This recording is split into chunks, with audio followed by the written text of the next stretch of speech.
पूरा महादेव का कुछ थोड़ा बहुत इतिहास आप जानते हैं? कोई ऐसा उपाय सावन में जो सबको ही करना चाहिए? चंद्रमा और महादेव दोनों का संबंध क्या है? ये सनातन की ही विशेषता है कि हमारे पास प्रत्यक्ष के साथ प्रमाण भी कि सनातन धर्म कितना विस्तृत है और कितना उदार है कि किसी को भी ग्रहण कर लेता है, किसी को भी अपनी शरण में ले लेता है। उस भगवे के अंदर कौन कालनेमी है हम ये सोचते भी नहीं, और ये पीड़ा एक सनातनी के मन में ही आती है, एक भूखे को नहीं देख सकते। हम वो लोग हैं जो चलने से पहले मार्ग में देखते हैं कुछ चीटी तो नहीं है। तो आप भी जैसे महादेव जी ने तो सारे अस्त्र शस्त्र दे दिए, तो 2-4 अस्त्र शस्त्र आप भी दे दो दर्शकों के लिए उपाय जिसके लिए जाने जाते हो, और जो पिछले पॉडकास्ट पे उपाय बहुत काम किए, किस दिन के हिसाब से हमें महादेव जी को क्या अर्पण करना चाहिए ऐसा भी दे दीजिए। जैसे कोई राजनीति में बहुत समय से लगा हुआ है, रुद्राभिषेक का क्या महिमा देखिए। और इसके बाद हम बात करेंगे काल सर्प दोष के बारे में। काल सर्प दोष एक कुंडली का दोष, और काल सर्प दोष की पूजा हमेशा सावन में ही बताई जाती है। फिर मुक्तेश्वर महादेव मंदिर, उसकी बड़ी महिमा। पितृ शांति का कोई उपाय है? शत्रु बाधा के लिए क्या उपाय है? महामृत्युंजय जाप की क्या विशेषता है? देखिए, अगर किसी का कोर्ट कचहरी चल रहा है तो उसको क्या उपाय करना चाहिए? कोई ऐसा उपाय है? पत्नी की अगर सास ससुर से नहीं बन रही, पति पत्नी के अच्छे संबंध के लिए लाल किताब में कौन सा उपाय? लाल किताब देवताओं को मानती नहीं है, लाल किताब महादेव की पूजा को कैसे देखती है?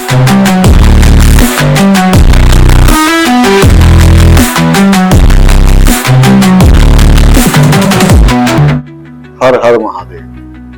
आप सभी दर्शकों का पुनः स्वागत है आपके अपने YouTube चैनल संवाद की पॉडकास्ट सीरीज संवाद विद दीपक पवार।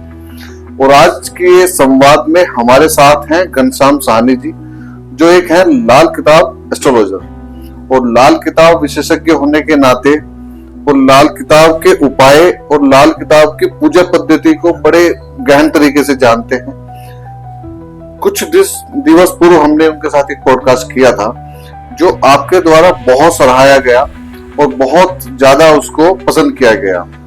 तो हमारी जिज्ञासा थी कि हम घनश्याम साहनी जी को वापस लेके आए, क्योंकि पवित्र महीना आ गया है सावन का। ये महादेव का महीना है, हरिद्वार की नगरी है, और हरिद्वार नगरी से ही हमारे साहनी जी आते हैं, जो देश विदेश में जिनके काफी सारे भक्त हैं जो अच्छा ज्ञान रखते हैं लाल किताब पर।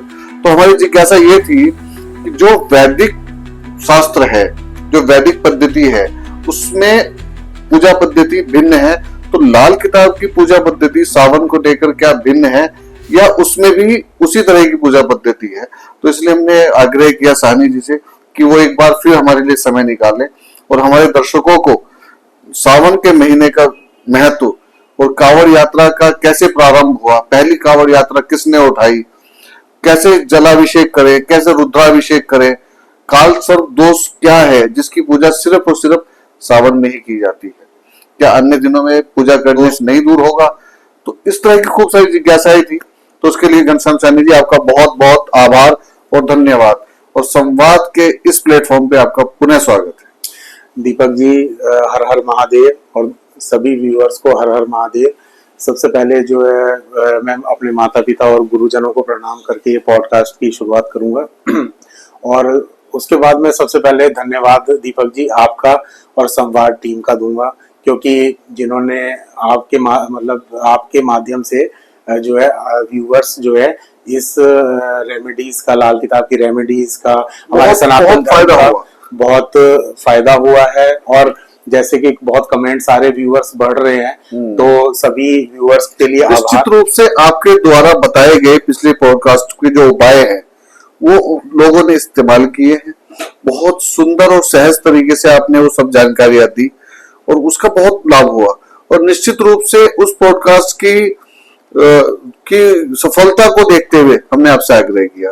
अभी सावन है, हरिद्वार है और बम बम हो रही है। आज हर की पौड़ी पे बम बम के जयकारों से हरिद्वार गूंज रहा है, तो इसलिए हमने सोचा कि लाल किताब के कुछ उपाय का दर्शकों को और लाभ दिया जाए। जी दीपक जी, बिल्कुल सावन का महीना है और हमारे दर्शक गण बिल्कुल जिज्ञासा है कि सावन और कांवड़ यात्रा, इसके बारे में बहुत से लोग जानना चाहते हैं।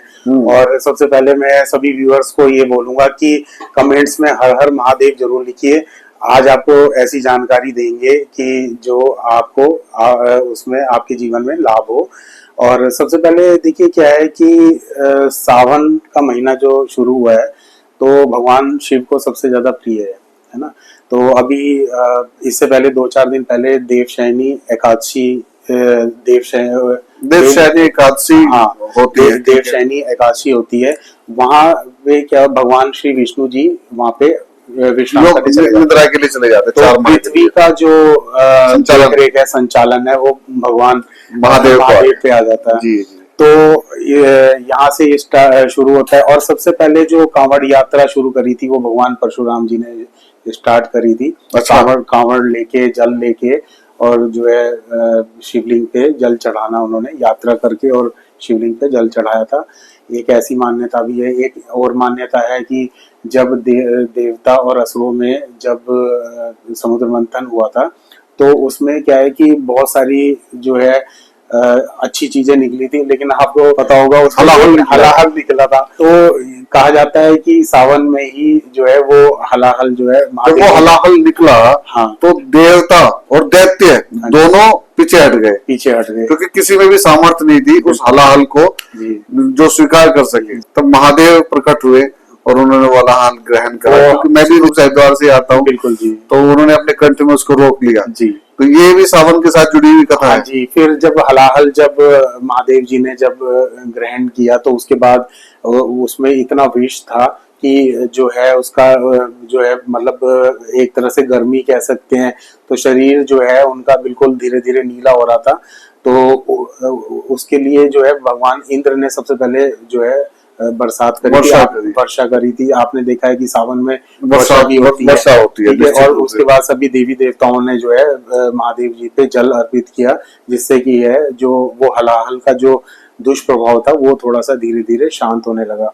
तो यही मान्यता है कि हरिद्वार से, हर की पैड़ी से कांवड़ यात्रा जैसे शुरू होती है, वहां से जल लिया जाता है। और वो हमारे कांवड़िए जो हमारे सनातन धर्म में जो कांवड़ लेके जाते हैं वो पैदल यात्रा करते हैं दीपक जी। कम से कम 150-200 किलोमीटर की पैदल यात्रा करते हैं। वो जल लेके जाते हैं, रास्ते में उसको कहीं नीचे रखते भी नहीं है। कांवड़ के भी भिन्न प्रकार हैं। हाँ जी, हाँ जी, बिल्कुल। कांवड़ के भी जो है भिन्न प्रकार हैं। एक तो पैदल यात्रा होता है, अब शुरू हो जाएगी क्योंकि पैदल यात्रा में सबसे ज्यादा समय लगता है जी। हम मतलब ऐसी भक्ति शायद मैंने नहीं देखी होगी, शायद हम भी वो नहीं कर पाए। कुछ लोग ऐसे लेट के कांवड़ यात्रा करते हैं, छोटे छोटे बच्चे। तो आजकल आप देखेंगे छोटे छोटे बच्चे जा रहे हैं, लेडीज काफी मात्रा में जल 40-40 अभी तो 100-150 किलो तक जल लेके जा रहे हैं। बिल्कुल। और निश्चित रूप से वो महादेव की कृपा ही है और ये भक्ति ही है जो बल देती है। नहीं तो 50 किलो वजन लेके चल पाना आदमी के लिए संभव नहीं। आदमी अपना शरीर लेके भी 100 किलोमीटर तक पॉसिबल नहीं है। तो जो हरिद्वार, हर की पैड़ी से जल लेके जब चलते हैं, कांवड़ यात्रा शुरू करते हैं, तो वो जो है मेरठ में बागपत जिले में, बागपत सिटी के पास पूरा महादेव मंदिर जी, पूरा महादेव का कुछ थोड़ा बहुत इतिहास आप जानते हैं? जल वहां पे चढ़ता है पूरा महादेव जी का। वहां पे शिवलिंग पूरे उसमें जो है वहां पे शिवलिंग जो निकले हुए हैं वो पूरे अपने रूप में निकले हुए हैं वहां पे। तो ऐसे ही ये तो हरिद्वार स्वयंभू है। दूसरा जैसे ये तो हरिद्वार की यात्रा हो गई, ये हर की पैड़ी से जल लिया। कई लोग गौमुख से भी लेके आते हैं और कई लोग जो है गौमुख का थोड़ा सा विवरण आप दे दिए दर्शकों को। एक गंगोत्री है जहाँ से उद्गमन हुआ है गंगा माता का जी, तो वो हम बताते चले कि ये उद्गमन है गंगा माता का, वहां से गंगा निकल के चलती है जी। तो शिव की जटाओं के बाद ये है, और लोग गौमुख से भी लाते हैं। और हमारा नीलकंठ महादेव भी जल चढ़ाते हैं, नीलकंठ महादेव जी भी चढ़ाते हैं। और जैसे ये उत्तर भारत हो गया, ऐसे ही फिर जो है धीरे धीरे मतलब अलग अलग शहरों में जो है अलग अलग प्रदेश में अलग अलग जो प्राचीन शिवलिंग है, तो वहां की यात्राएं जो है कांवड़ जो है ये तो आपने विस्तार से आपने कांवड़ का उल्लेख कर दिया। अब मेरा प्रश्न ये है, लाल किताब महादेव की पूजा को कैसे देखती है? जी बिल्कुल, लाल किताब में जो है महादेव जी को जो है चंद्रमा से, ग्रह से रिलेट किया गया है। तो जैसे हमारी कुंडली में अगर चंद्रमा खराब है तो हम महादेव जी की और खासकर ये सावन महीना बहुत प्रिय है भगवान शिव जी को, तो हम अपना चंद्रमा सही कर सकते हैं। चंद्रमा से हमारा जो है नगद रुपया पैसा, हमारी जो माता है उनका चंद्रमा से एक चीज याद आ गई, मैं एक चीज जोड़ना चाहूंगा। चंद्रमा और महादेव दोनों का संबंध क्या है? देखिए, जो महादेव जी हैं वो चंद्रमा जो है उनके मस्तक पर विराजमान है, ये एक चीज है। और एक मैं आपको इसी बात पे आप पूछ रहे हैं, मैं आपको एक स्टोरी श्री सोमनाथ मंदिर जी की बताना चाहूंगा कि चंद्रमा जो ग्रह है, चंद्रमा को श्री दक्ष प्रजापति जी ने उनको श्राप दे दिया था। और चंद्रमा और महादेव, चंद्रमा और महादेव दोनों साधु भाई है जी, क्योंकि दक्ष प्रजापति की जो पुत्री है चंद्रमा उनका आधिपत्य रखते हैं और माता सती उन्हीं की पुत्री है, तो दोनों का एक संबंध ये भी है। तो उसमें जो सोमनाथ मंदिर जी की जो है, जो ज्योतिर्लिंग है, सबसे पहले ज्योतिर्लिंग वही है। तो जब उन्होंने श्री दक्ष प्रजापति जी ने जब उनको श्राप दे दिया था, तो वो सबसे सुंदर तो चंद्रमा जी, तो उनको जब श्राप लगा तो उनका जो चेहरा जो है वो खराब हो गया, कुरूप हो गया। हाँ जी, हाँ जी। तो फिर उन्होंने जो है मतलब महादेव जी की वहां पे जो है तपस्या करी, और वहां पे स्वयंभू जो है श्री सोमनाथ मंदिर जो है, जो स्वयंभू जो शिवलिंग है, वहां पे महादेव जी प्रकट हुए। और उनको जब उन्होंने कहा कि मांगो क्या चाहिए आपको वरदान, तो चंद्रमा ने कहा कि प्रभु आपने ये क्या कर दिया कि मेरा चेहरा जो दिखाने लायक नहीं है, मैं इतना सुंदर था। तो देखिए क्या है कि जब भी अहंकार या घमंड आता है कहीं किसी में भी, ऐसा नहीं है कि इंसान में, अगर देवी देवताओं में भी आता है, तो वो भगवान ने कहीं ना कहीं घमंड को जरूर, अहंकार को चूर करा है। तो फिर उन्होंने कहा कि मतलब महादेव जी से उन्होंने कहा कि प्रभु मेरे को जो है आपने चेहरा जो मेरा ऐसा रहा, तो मेरा चेहरा वैसा ही हो जाए बिल्कुल दोबारा। तो महादेव जी ने कहा कि देखो ऐसा तो हो नहीं सकता कि दोबारा ऐसा हो जाए, क्योंकि आपने जो गलती करी उसका तो मतलब आपको। तो फिर वहां पे ये हुआ था, महादेव जी ने ये कहा था कि आप 15 दिन जो है आप खूबसूरत रहेंगे, 15 दिन जो है आप ऐसे ही रहेंगे, वो क्रम चल रहा है। हाँ, तो आप देखना जो अमावस्या से लेके पूर्णिमा, पूर्णिमा से अमावस्या का जो चंद्रमा का जो बढ़ते क्रम और घटते क्रम, हाँ, तो वो उस बारे में ये जो है कहानी है चंद्रमा से तो यानी कि लाल किताब कहीं ना कहीं एक मन में रहता है कि कहीं ऐसा लाल किताब देवताओं को मानती नहीं है, तो आपने बोला कि लाल किताब के उपाय भी, और लाल किताब में फिर इसका मतलब सावन लाल पूजाएं भी होंगी। जी जी, देखिए तो सबसे जो अहम चीज है आज के जीवन में ग्रस्त, तो क्या ग्रस्त व्यक्ति के लिए कोई ऐसी पूजा है जो सावन में विशेष है, जैसे गृह शांति या पारिवारिक, आजकल जो कलेश बहुत बढ़ रहे हैं जी, तो उसमें कुछ ऐसी पूजा है जो लाल किताब द्वारा बताई गई है कि सावन माह में सावन माह की कौन कौन सी पूजाएं लाल किताब बोलती है कि हमें करनी चाहिए? देखिए क्या है कि लाल किताब में जो चंद्रमा ग्रह, जैसे मैंने बताया, अगर आपकी माता बीमार है और आपका जो है नगद रुपया पैसा अगर आपका नहीं है ना, आपका मन जो है विचलित है, स्टेबिलिटी नहीं है, तो ये सब चंद्रमा से देखा जाता है। तो चंद्रमा के लिए भगवान शिव जी की पूजा के लिए उसमें लिखा हुआ है, लाल किताब में लिखा हुआ है कि अगर आपको चंद्रमा सही करना है तो भगवान शिव जी की आराधना कीजिए, पूजा कीजिए आप। तो आप वैदिक और वो चीज सेम है, ऐसा कुछ अलग नहीं है कि वैदिक में कोई अलग आपकी जो पूजा पाठ है और लाल किताब में अलग है। आप जो है सावन में आप जो है, देखिए भोलेनाथ है, महादेव जो है भोलेनाथ है, भोले हैं वो, उनको ये नहीं है कि देसी घी का जो है आप पेड़ा चढ़ाओगे, बर्फी चढ़ाओगे, अगर हम वो चढ़ाएंगे तो मन में कहीं ना कहीं हमारे अहंकार आ रहा है ना।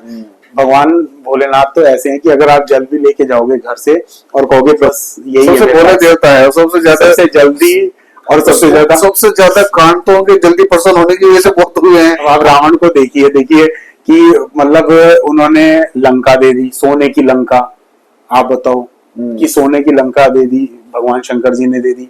फिर उनके बाद जो भी उनके जो मतलब जो भी उनकी ताकतें थी, जो भी अस्त्र शस्त्र थे, शक्ति जिसे कहते शक्ति, तो शक्ति सारी जो है वो महादेव जी ने दी। ऐसे ऐसे अस्त्र शस्त्र उनको दे दिए कि जिनकी तोड़ ही नहीं है।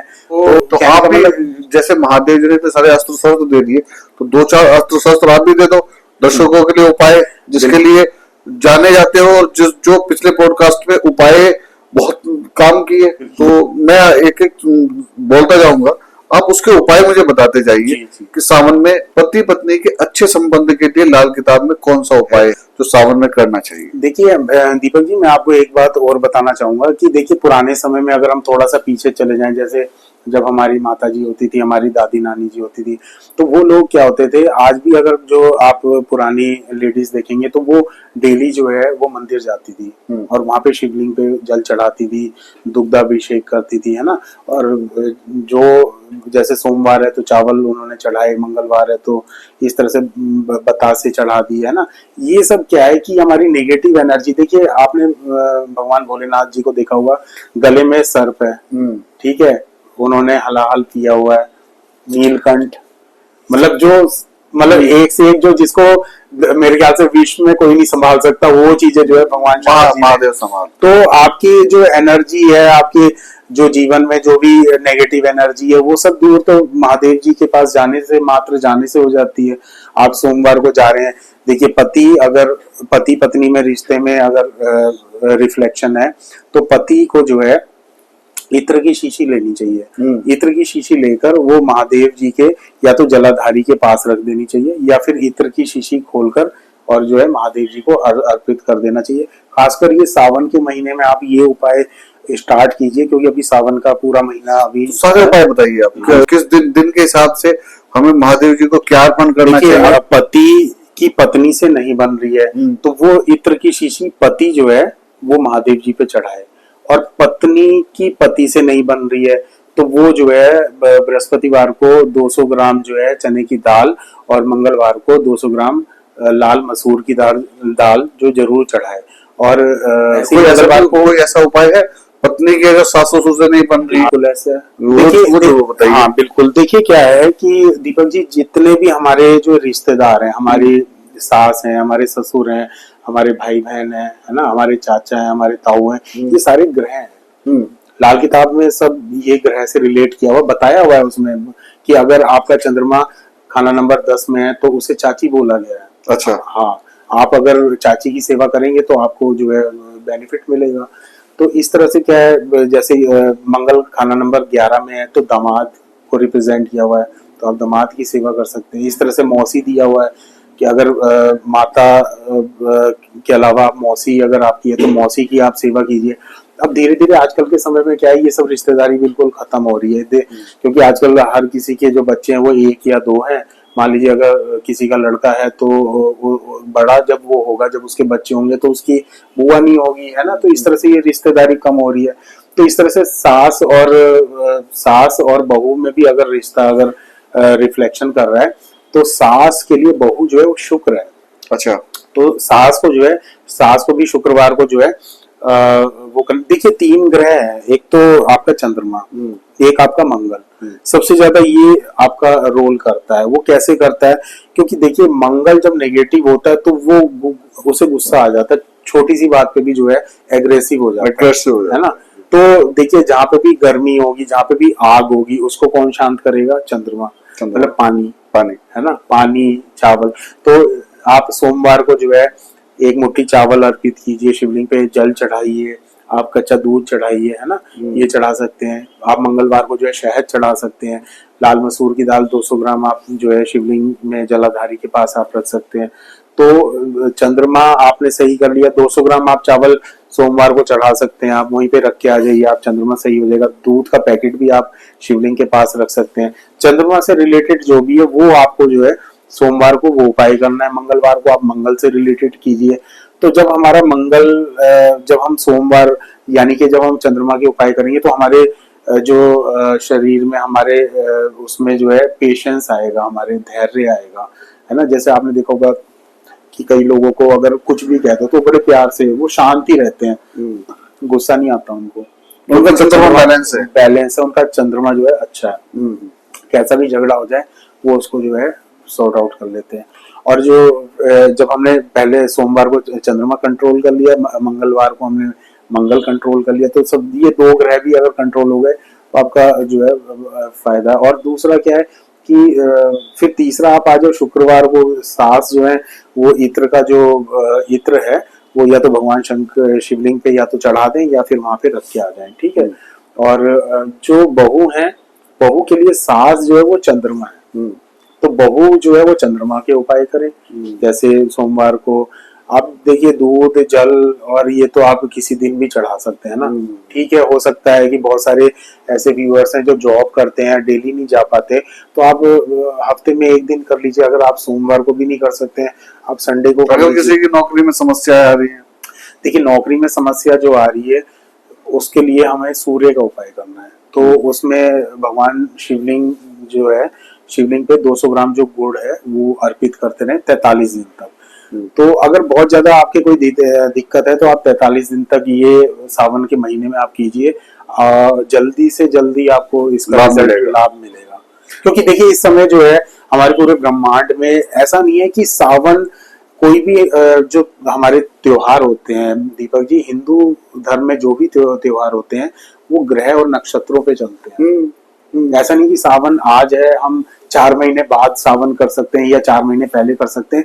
वो जो ग्रह नक्षत्र होते हैं उसी के हिसाब से जो है हमारे त्योहार होते हैं। तो इस समय जो है अगर किसी का कोर्ट कचहरी चल रहा है तो उसको क्या उपाय करना चाहिए? उसके लिए भी जो है आप जो है सरसों के तेल से शनिवार को आप जो है रुद्राभिषेक कर सकते हैं। शिवलिंग पे आप सरसों का तेल चढ़ा सकते हैं, तो उससे शत्रु बाधा जो है दूर हो जाती है। महामृत्युंजय जाप की क्या विशेषता है? देखिए ये बहुत अच्छा प्रश्न किया आपने, क्योंकि एक हिंदू धर्म और सनातन धर्म में एक ऐसा उपाय है जो मृत्यु को भी टाल सकता है, वो महामृत्युंजय मंत्र। मृत्युंजय भगवान भी साक्षात महादेव जी। ये जो है श्री मार्कंडेय ऋषि जी थे, और ये प्रमाणित मैं आपको बता रहा हूँ, मतलब ये मेरी तरफ से कोई कहानी नहीं है, आप इसको जाके सर्च कर सकते हैं। श्री मार्कंडेय ऋषि जी थे, उनके पिताजी को ये भृगु ऋषि जी के मतलब मैं आपको बताऊं, श्री मार्कंडेय ऋषि जी वही हैं जिन्होंने दुर्गा सप्तशती भी सुनाई है। श्री दुर्गा सप्तशती भी मार्कंडेय ऋषि जी ने ही सुनाई है। जी जी, मैं उसी पे ही पूरा आ रहा हूँ कि ये भृगु ऋषि के पोते थे। तो जो भृगु ऋषि के जो पुत्र थे उनको संतान प्राप्ति नहीं हो रही थी, तो उन्होंने जो है महादेव जी की उन्होंने आराधना तपस्या करी। तो उन्होंने उनसे 2 प्रश्न पूछे महादेव जी ने कि एक तो जो है आपको कैसा पुत्र चाहिए, एक है जिसकी आयु लंबी होगी और लेकिन वो अज्ञानी होगा, या तो आपको ऐसा पुत्र, या फिर आप ऐसा पुत्र चाहते हो जो पुत्र हो अल्पायु हो, लेकिन वो ज्ञानी हो। तो फिर उन्होंने कहा कि मेरे को अल्पायु पुत्र जो है वो वरदान दीजिए, निकम्मा पुत्र नहीं चाहिए तो उनको भी नहीं।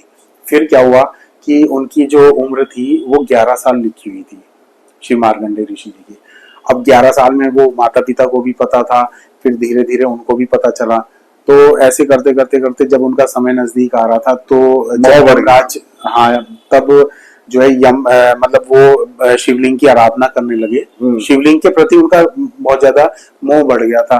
तो फिर जब वो आराधना करने लगे तभी उन्होंने महामृत्युंजय मंत्र का जो है रचयिता श्री मार्कंडेय ऋषि जी थे। तो वो महामृत्युंजय मंत्र उन्होंने करा और शिवलिंग को बिल्कुल एकदम पकड़ लिया। यमराज बिल्कुल जब उन्हें लेने आए, तो फिर जब लेने आए तो यमराज उनको लेके जाने लगे और उन्होंने प्रहार किया जैसे ही, क्योंकि जो आत्मा को लेके जाते तो दंड होता है, यमराज जी का जो है दंड है, बना के लेके प्राण खींचता है। हाँ जी बिल्कुल। तो वो शिवलिंग पे लगा, ऐसा कहा जाता है, शिवलिंग पे लगा और जो है वो शिवलिंग से प्रभु जो है प्रकट हो गए, भगवान शंकर प्रकट हो गए। तो तब यमराज ने बोला कि मैं काल हूँ और इसकी आयु पूरी हो गई है। हाँ, और इसकी आयु पूरी होगी और मैं इसको लेने आया हूँ। तो भगवान शंकर ने कहा कि तुम काल हो तो मैं महाकाल हूँ, अब ये मेरी शरण में नहीं पता, अब ये मेरी शरण में है। तो मतलब ये सुन के बिल्कुल एकदम आंखों से अश्रु भी आ जाते हैं कि मतलब देखो कितना प्रेम था, और मतलब यमराज भी वापस लौट गया। तो काल के भी महाकाल है, महाकाल है ना। तो ये आपको सनातन और हिंदू धर्म के अलावा कहीं नहीं मिलेगा। तो आप देखो फिर उसके बाद की बात, तो उसके बाद जो है फिर यमराज कभी नहीं ले पाए, मतलब उनको ले जा पाए, और उन्होंने श्री दुर्गा सप्तशती, श्री जितने भी पुराण है वो सब उन्होंने वो उसके रचयिता बने। और वो कहा जाता है कि जैसे श्री हनुमान जी और इनके साथ वो भी अमर हो गए। देखो यही ये सनातन की ही विशेषता है कि हमारे पास प्रत्यक्ष के साथ प्रमाण भी है। हाँ जी, ये बात मतलब अगर कोई ये पूछे हमारे से, क्योंकि देखिए क्या आजकल की जो जनरेशन है वो मतलब वो एक तो प्रमाण चाहती है। कोई भी अगर हम बात करेंगे तो वो कहेंगे हमें प्रूफ चाहिए। तो आप ये जो है आप इसके बारे में आप हमारे वेद पुराण में आप जा सकते हैं, ये प्रमाणित रूप में है, ये मैं कोई अपनी तरफ से नहीं कह रहा। तो जो चीज है प्रमाणित है, मतलब आप किसी और जगह ना भटक के आप हिंदू धर्म और सनातन धर्म पे आप आंख मीच के इतना विश्वास कर सकते हैं कि ऐसे ऐसे हमारे मंत्र हैं। अच्छा, शत्रु बाधा के लिए क्या उपाय? शत्रु बाधा के लिए देखिए सावन का महीना है, तो आप जो है भगवान शिव जी को जो है शनिवार को जो है सरसों के तेल से अभिषेक कर सकते हैं। काले तिल जो है वो भगवान शंकर जी को आप चढ़ा सकते हैं। तो शत्रु बाधा आपकी जो है वो दूर हो जाएगी, आपकी कैसे भी शत्रु हो वो सब शांत हो जाएंगे। शांत हो जाएंगे जी। अच्छा, जॉब में प्रमोशन पाने के लिए कुछ उपाय? जॉब में प्रमोशन पाने के लिए देखिए 2 ग्रह के आप उपाय कर सकते हैं। आप जो है बृहस्पतिवार को 200 ग्राम चने की दाल जो है वो शिवलिंग के पास आप रख के आ सकते हैं, आप चढ़ा सकते हैं। और दूसरा 200 ग्राम गुड़ जो है वो आप रविवार को आप चढ़ा सकते हैं। चाहे इन उपायों को आप 43 दिन भी कर सकते हैं।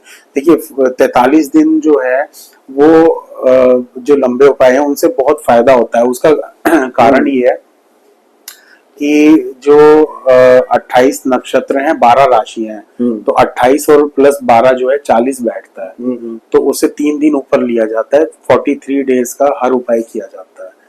और ये लाल किताब में बिल्कुल लिखा हुआ है। मतलब लाल किताब में बहुत सारी भ्रांतियां हैं कि ये वैदिक से नहीं मिलती और इसमें तो इस तरह से बताया जाता है, लेकिन ये सब चीजें आप बताओ कि बिल्कुल लॉजिकली उन्होंने राशि भी दे रखी है, उसका टोटल करके बताया हुआ भी है कि 40 दिन होते हैं लेकिन 3 दिन एक्स्ट्रा लिए जाते हैं। ऐसे पितृ ऋण के उपाय भी कई उपाय ऐसे होते हैं जो 43 हफ्ते तक किया जाता है। मतलब जैसे अगर कोई बृहस्पति पितृ ऋण आपने बोला, पितृ शांति का कोई उपाय है तो आप एक एक करके पूरा बता दीजिए। अगर किसी को जिस ग्रह का ऋण है तो उस ग्रह के लिए कौन सा उपाय करना चाहिए, ये आप सब बताते चलिए ताकि जो दर्शक देखे। अब देखो किसी का बृहस्पति का ऋण होगा, किसी का मंगल का होगा, तो सबको उपाय मिलना चाहिए जी, है ना? तो आप सबका बताइए फिर। वैसे देखिए दीपक जी, इसके लिए ना कुंडली एनालिसिस करके मतलब उपाय बनता है, क्योंकि कोई ऋण जो है उसके उपाय तभी बनते हैं। मैं आपको जनरल उपाय में कुछ जनरल उपाय बता दीजिए जो आप करके। हाँ जी, हाँ जी, बिल्कुल। देखिए बृहस्पति के ऋण में क्या होता है कि अगर उम्र छोटी उम्र में बाल सफेद हो रहे हैं, है ना, तो आपने देखा होगा आजकल ये सिम्टम्स हैं, ये सिम्टम्स हैं। हाँ जी, हाँ जी, जिससे हम आइडिया लगा सकते हैं कि ये बृहस्पति का ऋण है हमारे उसमें कुंडली में। तो उस घर में जो है ज्यादा एजुकेटेड बच्चे नहीं होंगे, यहाँ तक कि उसमें बहुत से बच्चों की ग्रेजुएशन की डिग्री तक भी नहीं हो रखी होगी। ये सिम्टम्स है। बहुत ज्यादा पढ़ाई लिखाई नहीं हो पाती है, या तो पढ़ाई छूट जाती है, या फिर जो बहुत ज्यादा पढ़ गए तो उनकी जो डिग्री है वो घर में रखी रह जाती है। जैसे मान लीजिए किसी ने बीटेक करा और काम वो ज्वेलर की शॉप खोल के बैठा हुआ है या मेडिकल स्टोर खोल के बैठा हुआ है, तो वो वहां पे जो है बृहस्पति का ऋण है। लेट शादी हो रही है, वहां पे भी बृहस्पति जो है। तो मेन उसका सिम्टम्स ये है कि बाल से पता लग जाता है, बाल सफेद होने लग जाते हैं कम एज में। मतलब ऐसा भी होता है कि शादी हुई नहीं और बाल सफेद होने शुरू हो गए। तो वहां पे क्या है कि चने की दाल 200 ग्राम जो है आप चढ़ाते रहिए भगवान शिव जी पे, और है ना। और ये उपाय तो मैं आपको बताऊं कि जो चने की दाल है ये तो पांडवों ने भी की है। अच्छा, हाँ, ये आपके ओमकारेश्वर जो ज्योतिर्लिंग है वहां पे क्या था कि सोने की दाल वैसे चढ़ाई जाती थी, मतलब ऋण के लिए, पितृ ऋण के लिए।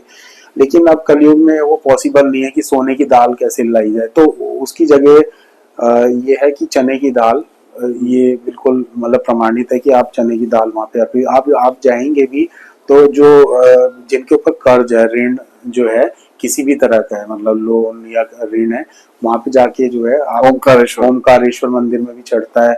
और आपका उज्जैन में ऋण मुक्तेश्वर मंदिर है, ऋण मुक्तेश्वर महादेव मंदिर, उसकी बड़ी महिमा है जी। मैं वहां पे गया हूँ। वहां पे जो है ऋण मुक्तेश्वर महादेव मंदिर में राजा हरिश्चंद्र जी, या आपने अगर कहानी सुनी हो तो वो एक राजा थे, राजा हरिश्चंद्र जी। और उनपे जो है जब शनिदेव की जो है साढ़े साती आई, तो फिर उन्होंने सब कुछ उनसे राजपाट सब कुछ छीन लिया। और यहाँ तक कि जो उनकी जो वाइफ थी, जो उनकी घरवाली थी, उन्होंने बहुत स्ट्रगल करा, मतलब वो उनको भी अलग कर दिया। वो शमशान घाट पे जो है सेवा करते थे। वो मैं अभी नाम याद नहीं आ रहा कि मतलब जो मुर्दों को जलाने का काम करते हैं उस हाँ कहानी का सार ऐसे है तो कि उनसे राजा हरिश्चंद्र दान के लिए जाने जाते हैं। राजा हाँ जी हरिश्चंद्र दान सबसे बिल्कुल बड़े हाँ दानी हाँ हुए। जी तो जब वो ऋषि का भिक्षा वेश बनाकर आए जी तो उनसे उसने कहा कि महाराज मैं आपके लिए क्या करूंगा। तो बोला अपना राजपाट मुझे दान हाँ दे जी दो। हाँ तो जी। उन्होंने पूरा राजपाट दे दिया। तो बोला मुझे 11 स्वर्ण के सिक्के होते चाहिए। उन्होंने पता है क्या करा था, उन्होंने कहा था कि मैं अभी नहीं लूंगा, जब वक्त आएगा जब मुझे जरूरत होगी तब लूंगा। तो उन्होंने कहा नहीं जी मेरे पास तो अभी है, आप अभी ले लो, भविष्य में भाई हो सकता है मेरे पास ना हो। तो वो जो है मतलब उन्होंने इतना करा, यहाँ तक कि उनके मतलब इतना स्ट्रगल कि उनका लड़का था, उसकी मृत्यु हो गई थी, उसको जलाने तक के पैसे नहीं थे। तो वो उन्होंने बोला कि अपनी जो घरवाली है कि अपनी साड़ी दे दो तो मैं लकड़ियां दे देता हूँ। तो ये सच्ची कहानी है, मतलब ये कहानी हमें आजकल जब भी समय मिले तो सुननी चाहिए। तो फिर उसके बाद जो है जब पूरा लगा कि मतलब बहुत ज्यादा अति हो रही है, तो उन्होंने भगवान शिव जी की आराधना करी। तो ऋण मुक्तेश्वर महादेव मंदिर जो है वहाँ पे भगवान शंकर जी जो है वहाँ पे उन्होंने उनको दर्शन दिए और उनका जो है ऋण सारा मुक्त हो गया। तो ये इसलिए वहाँ पे दीपक जी मैं गया था, वहाँ पे एक तो चने की दाल और लाल मसूर की दाल, केसर चढ़ाना चाहो आप तो एक पोटली बनी हुई आती है, अपने सामर्थ्य के अनुसार वहाँ पे आप चढ़ा दीजिए। तो वहाँ पे बहुत कैसे महिमा भी है, ऋण हाँ जी मुक्तेश्वर महादेव की बहुत महिमा है। जी। और निश्चित रूप से वहां पे बहुत अच्छा है। सबसे मैं आपको एक बात बताऊं कि जो पांडव थे उन पे सबसे ज्यादा पितृऋण था। हाँ सबसे ज्यादा पितृऋण उन पे था। तो उसका सॉल्यूशन, उसका हल जानने के लिए तो भगवान श्री कृष्ण ने सबसे ज्यादा मंदिर जो है वो पांडव ने ही बनाए। पांडवों ने बनाए निश्चित रूप से।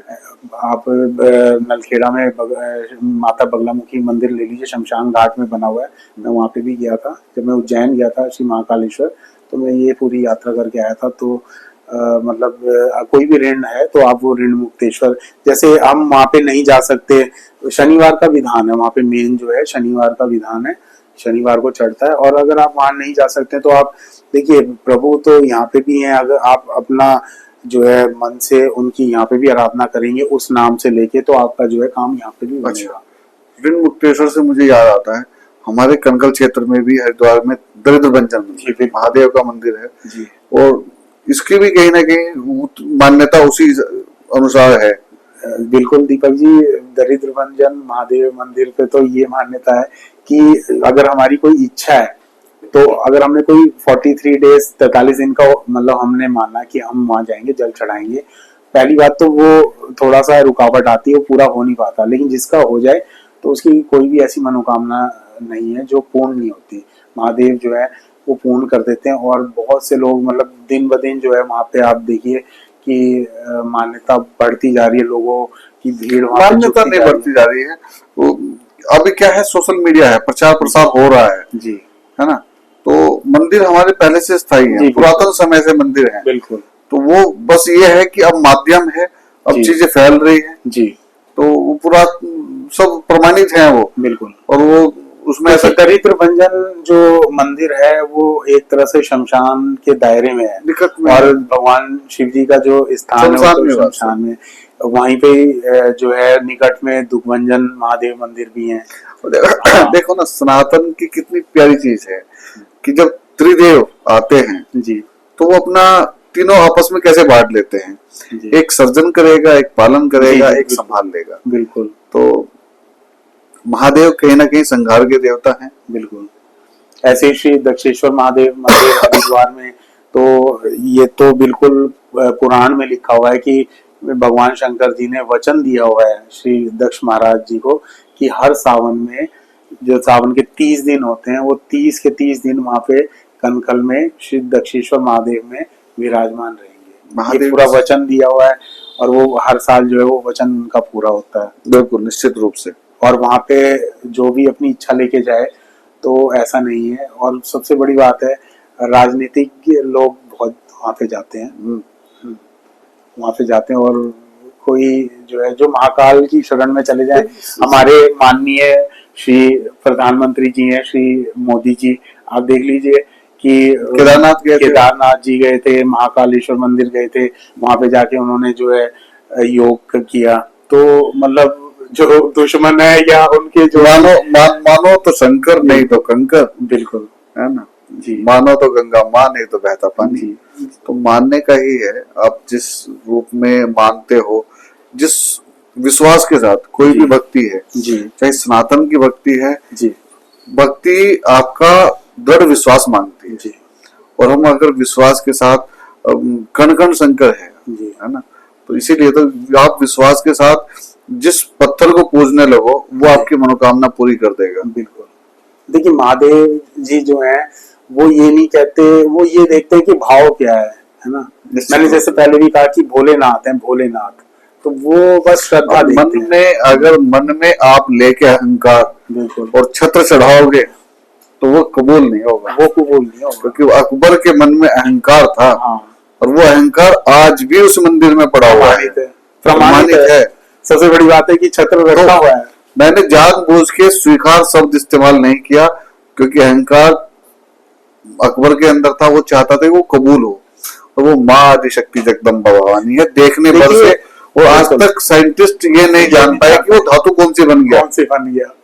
तो देखिए दीपक जी एक बात और मैं बताना चाहूंगा कि देखिए क्या होता है कि जब हम कुछ भगवान को अर्पित करते हैं ना, मान लीजिए हमने 1000, 2000, 5000, है ना, तो उस व्यक्ति के अंदर अहंकार होता है। हम क्या दे सकते हैं घनश्याम जी, पता क्या है, जब हम 10 रुपए चढ़ा रहे होते हैं मंदिर में तो हमारे मन के भाव ये होते हैं कि भगवान यहाँ विराजमान है और निश्चित रूप से देख रहा है कि 10 रुपए चढ़ाए हैं, है ना। हम 10 रुपए चढ़ाते हैं और लाख रुपए का काम की उससे डिमांड करते हैं। बिल्कुल आजकल तो ये है ना, ठीक है। पर जब हम कुछ गलत काम कर रहे होते हैं, जब हम रिश्वत ले रहे होते हैं, जब हम किसी का काम करने के एवज में उससे पैसा ले रहे होते हैं, जब हम गरीब का काम नहीं कर रहे होते, तब हम सोचते हैं कि यहाँ तो भगवान है नहीं। तो ऐसा नहीं है कि भगवान मंदिर में ही है। मंदिर एक माध्यम हो सकता है आपको उस कनेक्टिविटी से जोड़ने का, पर कण कण में वास है उसका। और आप और मैं जो श्वास ले रहे हैं, जो हमारे अंदर प्राण वायु चल रही है, वही परमात्मा है। निश्चित रूप से प्रॉब्लम यही है कि हम अच्छे के समय 10 रुपए के दान के समय चाहते हैं कि परमात्मा हमें देख ले, और जब हम बुरा करें तो वो देखे ना। और उसके बाद भी हम उसके साथ भी मांडवाली एक शब्द आता है महाराष्ट्र का, उसको बोलते हैं कि नेगोशिएशन। तो हम उसके साथ भी मांडवाली करने की कोशिश करते हैं कि महादेव ये 100 का नोट, ये 50 चढ़ा दिए, आज लड्डू बांट दूंगा। अरे तो लड्डू बांटे तो किसको क्या फर्क पड़ा है, महादेव तेरे लड्डू का लिए बैठा है क्या? देखिए क्या है, वो तो भाव के भूखे हैं, वो इस चीज के नहीं। वो हम उनको क्या अर्पित कर सकते हैं, हमारी एक तरह से औकात नहीं है कि हम कुछ उनको। बहुत सारी कथाएं हैं जहाँ महादेव सिर्फ पत्ते गिरने से प्रसन्न हो। बिल्कुल। अब बेल पत्र को देखो क्या, परमात्मा इतना सरल है, हमने और हमारे ढकोसलेबाजी ने हमने उसको ऐसा दिखा दिया कि परमात्मा बहुत कठिन है। देखिए एक बात मैं आपको बीच में मतलब रोक के मैं कहना चाहूंगा दीपक जी, सबसे बड़ी बात यह है कि हम भगवान के आगे पहले शर्त रखते हैं। मेरी नौकरी लगेगी प्रभु, मेरी नौकरी लगवा दो तो मैं आपको जो है देसी घी के पेड़े चढ़ाऊंगा, देसी घी की बर्फी चढ़ाऊंगा। महादेव जी मेरा ये काम कर दो, मैं 43 दिन आपके पास आऊंगा। महादेव जी मेरा ये काम कर दो तो मैं ये आऊंगा। मतलब क्या है शर्त, मतलब हमारा मतलब वो चीज हो गई। तो इसमें क्या है कि अगर आप लोग वैसे ही नॉर्मली कीजिए, आप जाएं, आप वहां पे देखिए, प्रभु को सब पता है कि हमें क्या चाहिए, और अगर आप नहीं मांगेंगे भी तो उन्हें पता है कि कौन किस लिए आ रहा है। परम पिता परमेश्वर है और पिता को अपने बच्चे की हर जरूरत का पता रहता है। आप भी पिता हैं, मैं भी पिता हूँ, तो पिता से मांगना नहीं पड़ता, वो सब जानते हैं। बताओ उसको जो ना जानता हो। तो परमात्मा तो वो डॉक्टर है जिसको रिपोर्ट्स की जरूरत नहीं पड़ती, वो आपके हर क्षण हर पल हर चीज को वॉच कर रहा है जी। तो आप जो गलत कर रहे हो, जो सही कर रहे हो, जो झूठ फरेब सब कुछ है, तो वो तो सब जान रहा है ना। तो आपके सच को भी जानता है, आपके झूठ को भी जानता है जी। तो चलो ये तो एक डिफरेंट विषय है जी। अभी हम वापस अपने टॉपिक पे आते हैं। उपाय की बात हम कर रहे थे, तो उपाय में ऐसा उपाय सावन में जो सबको ही करना चाहिए। और इसके बाद हम बात करेंगे काल सर्प दोष के बारे में। जी जी जी। कि काल सर्प दोष एक कुंडली का दोष है जो किसी भाव में होने से वो आप बताएंगे कैसे उत्पन्न होता है। और काल सर्प दोष की पूजा हमेशा सावन में ही बताई जाती है, ये वैदिक पद्धति के अनुसार है। जी जी। तो राहु देवता या राहु ग्रह से इसका मैं बताता हूँ आपको संबंध है? कि इसमें देखिए आपका एक तो काल सर्प का क्वेश्चन था, तो वैदिक के हिसाब से जो कहा जाता है कि राहु और केतु के बीच में जब सारे ग्रह आ जाते हैं तो वो काल सर्प दोष बन जाता है। अच्छा। तो आप सीधा सा सिंपल सा उपाय कर सकते हैं कि सावन चल रहा है, सावन में नाग पंचमी आएगी, तो हमारे हरिद्वार में भी एक पौराणिक मंदिर है नाग देवता का। तो खैर वो मंदिर है, आप वहाँ पे नहीं जा सकते। आप किसी भी शिवलिंग पे जो छोटे छोटे नाग नागिन के जोड़े आते हैं, चांदी के आते हैं, तो आप वो सिंपल सा आप वो चढ़ा सकते हैं। नाग पंचमी वाले दिन चढ़ा दीजिए। थोड़ा सा नाग देवता के लिए कुछ प्रसाद, जैसे चने होते हैं, चने का प्रसाद चढ़ाया जाता है भिगो के ना, तो काले चने जो होते हैं उसका प्रसाद चढ़ाया जाता है। तो इस तरह से कुछ आप भेंट कीजिए और आप जो है उनसे क्षमा मांगिए कि अगर हमारे से जो भी इस जन्म पूर्व जन्म में हमसे कोई अगर ऐसी गलती हुई है तो हमें क्षमा कीजिए। तो नाग पंचमी वाला सबसे बढ़िया दिन है। अब अगर नाग पंचमी को किसी वजह से आपने ये नहीं कर पा रही तो आप सोमवार को कर लीजिए या फिर किसी भी दिन सावन में आप कर सकते हैं। कर सकते हैं। और कुछ उपाय? एक आपका एक क्वेश्चन और था आपका जो बीच में था, तो और उपाय आपका ये था, हाँ एक जनरल उपाय आपने पूछा था कि सभी प्रॉब्लम्स के लिए हम क्या कर सकते हैं। आप एक काम कर सकते हैं, आप जो है सुबह दूध आता ही है घर में, आप थोड़ा सा गाय का दूध लीजिए। देखिए भगवान शिव जी की पूजा के लिए या जो देवी देवता की पूजा के लिए गाय के दूध का अगर आप यूज कर सकते हैं तो सबसे फर्स्ट माना जाता है कि पहले आपको गाय का दूध ही यूज करना चाहिए। उसमें आप थोड़ा सा दूध ले सकते हैं जो आपके घर में आता है, उसमें से थोड़ा सा दूध ले लीजिए। गंगा जल मिला सकते हैं, गंगा जल मिला लीजिए, नहीं तो आप घर का जल मिला लीजिए। तो उसमें थोड़ा सा शहद मिला लीजिए आप, है ना। ऐसे पंचामृत बना लीजिए आप, गंगा जल या जल, दूध, दही और बूरा और शहद, इन सबको पंचामृत जो है 5 चीजें मिक्स करके आप जो है भगवान शंकर जी को आप शिवलिंग पे आप चढ़ाइए। सावन के सावन पूरा कर सकते हैं, पूरा कर लीजिए, मतलब या 43 दिन आप कर सकते हैं या फिर सोमवार के सोमवार कर सकते हैं या जब आपको मौका मिले, क्योंकि आजकल सब बहुत से लोग ऐसे हैं कि जॉब पे निकल जाते हैं, सुबह जॉब पे निकलने का उनको बहुत मतलब लेट ना हो जाए, है ना। तो आप ऐसा कर सकते हैं, शाम को अगर आपके पास टाइम है तो आप शाम को दर्शन करने जा सकते हैं। कोशिश कीजिए कि अगर आपके नजदीक है मंदिर तो आप डेली सावन में तो कम से कम एटलीस्ट जाइए। अगर सावन में नहीं पूरा नहीं जा सकते, आप सोमवार को चले जाइए। सोमवार को नहीं जा सकते, जिस दिन आपको मौका लगे तब आप चले जाइए। तो आपने क्या है कि जो जल है चंद्रमा है ना, दूध भी चंद्रमा है और दही जो है वो शुक्र है ना, और शहद जो है वो मंगल है। तो ये सभी ग्रहों सारे ग्रह शांत हो जाएंगे, सारे ग्रह आपके शांत हो जाएंगे। आपने कल काले तिल मिला लेने हैं, बस आपका। तो हम देखते तो हैं पौराणिक जो कथाओं पे जो सीरियल आते हैं, जब जब कुछ होता है सारे देवता और सारे ग्रह तो महादेव के पास ही जाते हैं। तो महादेव से जोड़ के सावन के महीने में रुद्राभिषेक का बड़ा बिल्कुल विस्तार में वर्णन रहता है और रुद्राभिषेक बहुत किए भी जाते हैं। रुद्राभिषेक का क्या महिमा है? देखिए महादेव जी जो है, एक तो सावन चल रहा है ना, और जो है रुद्राभिषेक से जो है बहुत महादेव जल्दी प्रसन्न हो जाते हैं। क्योंकि देखिए भगवान प्रभु का अभिषेक करना ये तो भाग्य की बात है ना। तो रुद्राभिषेक में क्या है कि जो हमारे कर्मकांडी जो ज्ञानी हमारे ब्राह्मण हैं, हमारे पंडित हैं, वो जो है श्री पंचाक्षर मंत्र हैं भगवान शंकर जी के, और जो मंत्र हैं है ना, उनसे जैसे तांडव स्तोत्र भी हो गया, शिव तांडव स्तोत्र भी हो गया। तो जैसी जिसकी इच्छा है उसी के अनुसार जो है रुद्राभिषेक किया जाता है। रुद्राभिषेक दूध से भी कर सकते हैं, दूध और जल मिला के भी कर सकते हैं, आप गन्ने के रस से भी कर सकते हैं, है ना। तो ये या फिर पंचामृत बना के, जैसे मैंने आपको बताया, उससे भी रुद्राभिषेक कर सकते हैं।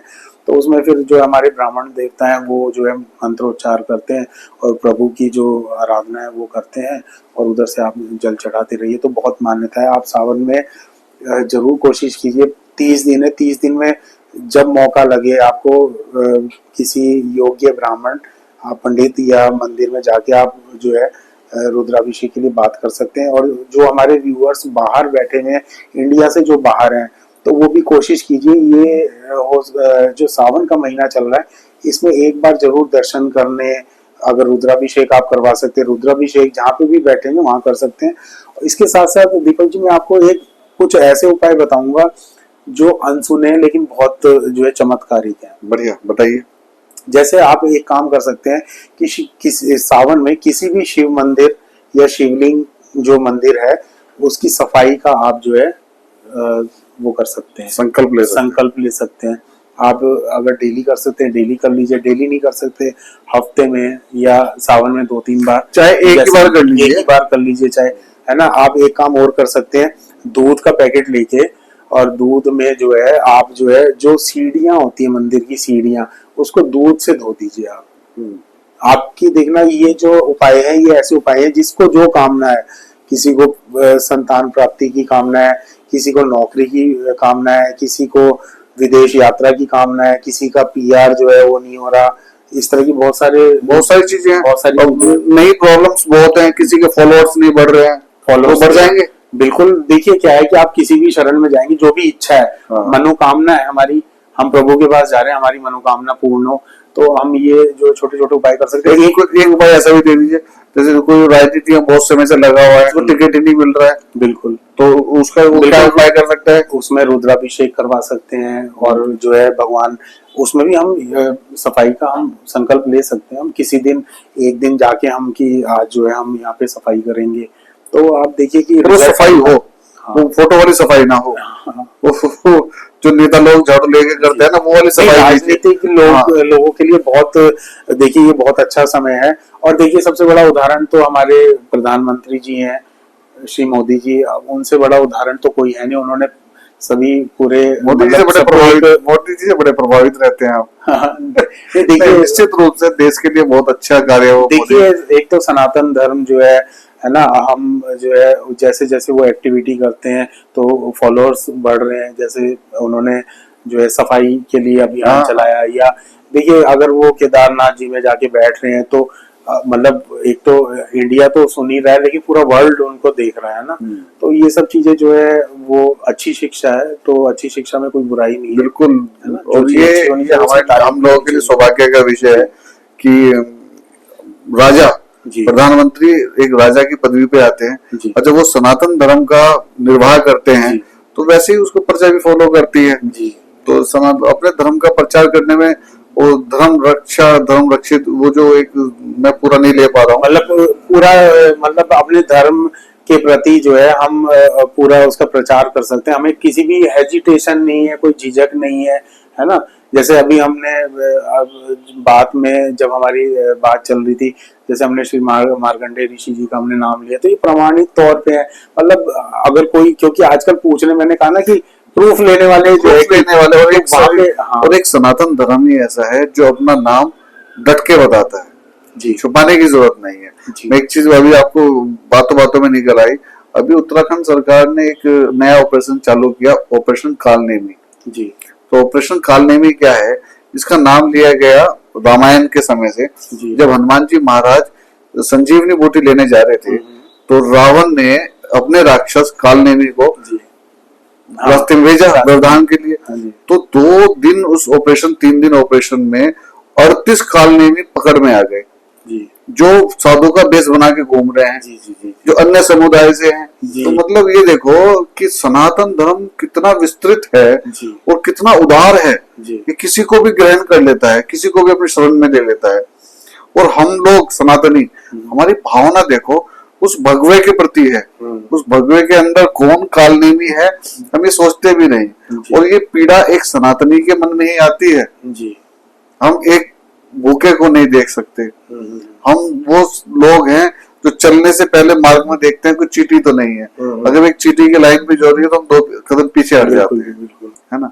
तो वो सनातन, हम उस धर्म से आते हैं और हम बिल्कुल इसमें कोई दो राय नहीं है कि हम बहुत सौभाग्यशाली हैं कि हम लोगों ने सनातन में जन्म लिया और ये सनातन मूल है हमारा जी। और जब देश का प्रधानमंत्री केदारनाथ में जाके जब वो साधना करते हैं, जब वो पूजा करते हैं, तो उसको देश फॉलो करता है और उसको निश्चित रूप से हम और आप भी फॉलो करते हैं। आप देख लीजिए अभी कांवड़ यात्रा में पुष्प वर्षा माननीय श्री योगी जी, माननीय धामी जी, मतलब इतना उन्होंने अरेंजमेंट कर रखा है ना। तो और पुष्प वर्षा पिछले जब से सरकार आई है तब से पुष्प वर्षा हेलीकॉप्टर से हो रही है, तो ये सौभाग्य की बात है। हमें कहीं ना कहीं इसमें 2-3 चीजें और भी है दीपक जी की, मतलब सब लोग जो है सहयोग करें प्रशासन का, क्योंकि देखिए मतलब हमारा पुलिस डिपार्टमेंट भी है, दिन रात वो जो है मेहनत कर रहे हैं, कड़ी मेहनत कर रहे हैं। तो ये एक जो आयोजन है, बड़ा आयोजन, इतना बड़े भव्य आयोजन को संभालना अपने आप में एक बहुत बड़ी बात है और मिसाल है, और हमारा समर्थन और हमारा सहयोग होना चाहिए, क्योंकि ये जब हम हरिद्वार में रहते हैं और अतिथि देवो भव की परंपरा से हम आते हैं, उत्तराखंड है अतिथि, क्योंकि जो कावड़ वाले श्रद्धालु हैं जो जल भरने के लिए आए हैं, जो माँ गंगा का जल लेके जाएंगे, तो निश्चित रूप से कहीं ना कहीं हम लोगों की भी नैतिक जिम्मेदारी बन जाती है और हम उतना सहयोग करते भी हैं। हरिद्वार के वासी सहयोग करते भी हैं, क्योंकि बहुत सारी अव्यवस्थाएं हो जाती हैं। देखिए इतने करोड़ों में जब आपके घर में एक छोटा सा आयोजन हो, उसमें 100-200 लोग आ जाए, तो तब आपकी स्थिति कैसी होती है। और ये तो भव्य आयोजन है जहाँ करोड़ों लोग आएगा, उसमें बस मैं यही कहना चाहूंगा ये है कि उसके बीच में जो लोग आते हैं, कई बार वो दंडता जो करते हैं। जी, मैं वही बात कहना चाह रहा था कि इसमें 2 चीजें हैं। एक तो जो है कि जब कांवड़ यात्रा हो रही है तो हमें बहुत विशेष ध्यान रखना है कि किसी से भी हम टच ना हो या टक्कर ना लगे। उसका कारण है, देखो इतने लीटर जल लेके जाना, पैदल जाना दीपक जी, वो इतना आसान नहीं है ना।